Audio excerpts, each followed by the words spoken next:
This is the pinnacle of my life's work. Over the last 7 years, I've given everything. 62 Romeo, in essence, is a 6-week program. The name came from 6 weeks to sleep restoration. We shortened it to put it in email, 62R. And so as I was joining the Scuttlebutt show several years ago, they announced, hey, this is Rob with 62 Romeo, because that's how we say it alphanumerically or whatever in the military. And so I almost corrected him, and then I thought, you know what, let's just let it ride. That sounds great. And that was the birth of 62 Romeo. So it's just 6 weeks to sleep restoration. Now, 6 weeks came about from the formation of a concept where we would leverage what we know about creating a habit. And within creating the habit, we wanted to establish some pretty important things early on. That way, those things had time to establish a habit.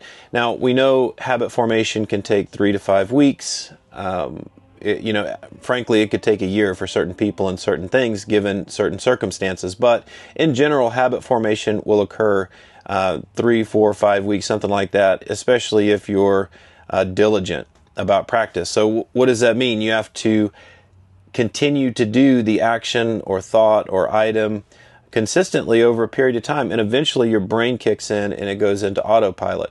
Now all of a sudden it just happens as part of your programming, and that's how we program the software of our brain, right? Whether it's in athletics or if it's in, memorizing a speech or whatever it is that you want to do as a person.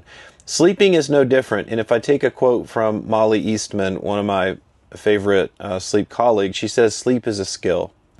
But I think the reason why we're so successful and the reason why we have had such incredible numbers, by the way, we measure everything, start to finish. There's no hiding. If things don't improve, we're going to see it. If they do improve, we're able to celebrate it. But measuring is the first thing. So we're going to measure it, start to finish, subjectively and objectively. We're going to throw in some information in the form of a lecture or a session, 6 of those. The first week is only going to be a baseline.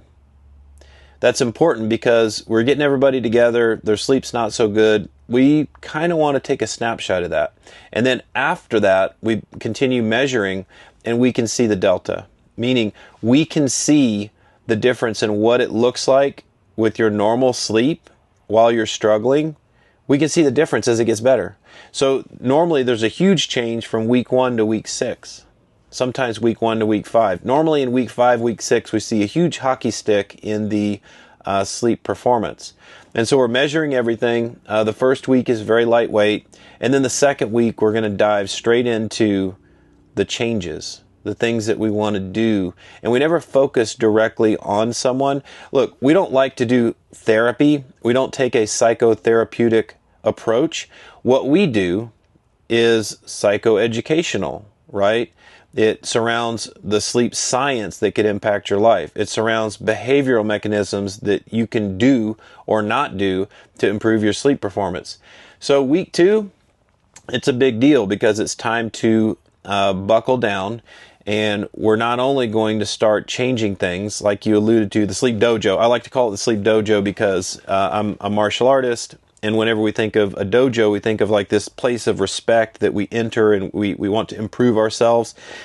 And I think that really resonates with what we're actually trying to accomplish in the bedroom, right? Bedroom is for sleep or sex only.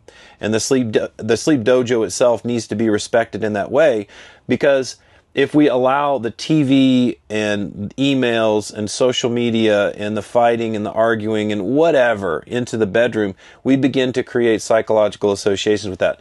We need to have a firm respect and grace for this beautiful place that we're going to spend a third of our life recovering. So session 2 is a big deal because we're going to start changing things like the sleep dojo. And then guess what? Now we're going to start doing things in terms of relaxation techniques, breath work. And in working together, we have an opportunity to transition from me talking. I do this presentation where I'm talking about sleep science and all this very dry material, like here's how light impacts the retinal ganglion cells in your eye, right? That, communicates with the suprachiasmatic nucleus. People write that down and they can learn from that, but that's all information, right? And it educates us and it strengthens our knowledge base.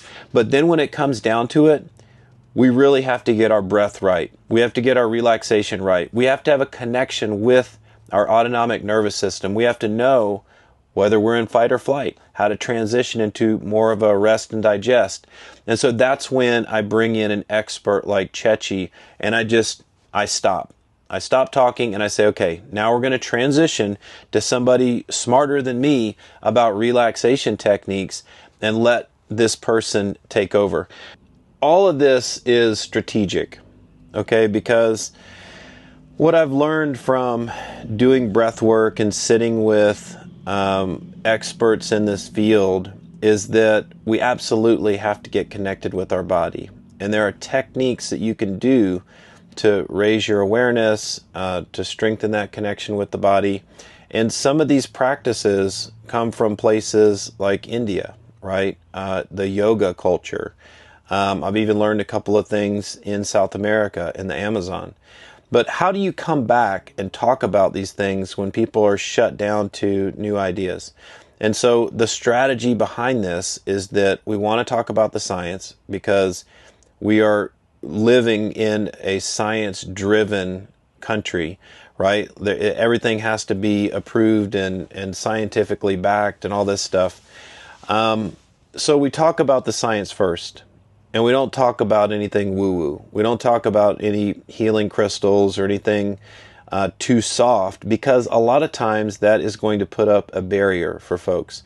What we talk about is the hard facts that are backed by science, right? Joe Dispenza goes over a lot of brain work surrounding what happens when you begin to meditate. What happens when you just begin to sit with yourself in silence? Like Ryan Holiday's book, Stillness is the Key.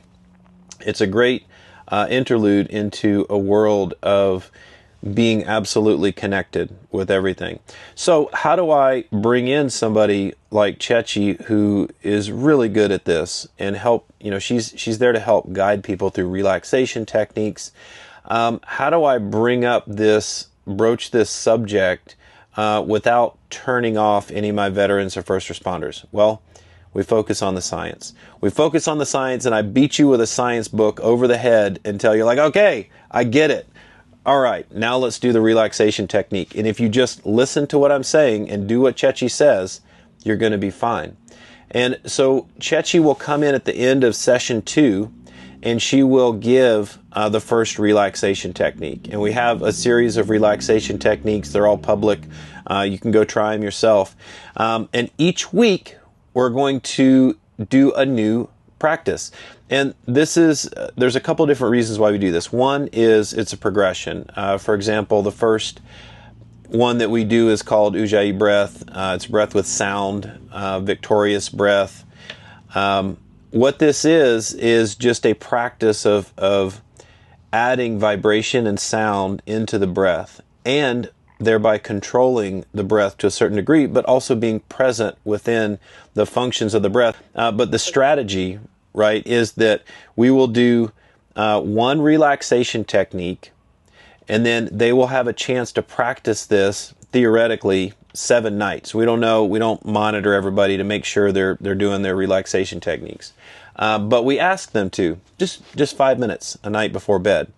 And so as we begin to change the sleep dojo, as we begin to shape the sleep schedule, as we begin to clean up sleep hygiene, as we begin to start to take a hard look at our behavioral mechanisms, things like that, Chechi is weaving in these relaxation techniques. Week 3, we have our second relaxation technique, and it starts to build and build and build, and finally transition to the most powerful relaxation technique that we have for sleep. And by the time they get there, this is a 42-day program, they've already got 35 days of practice, right? Or however many days of practice. So now they will be able to accomplish this final crescendo of relaxation techniques with very skilled acumen. If they've been practicing, they are absolutely ready. We've had people fall asleep on our Zoom call. It's incredible.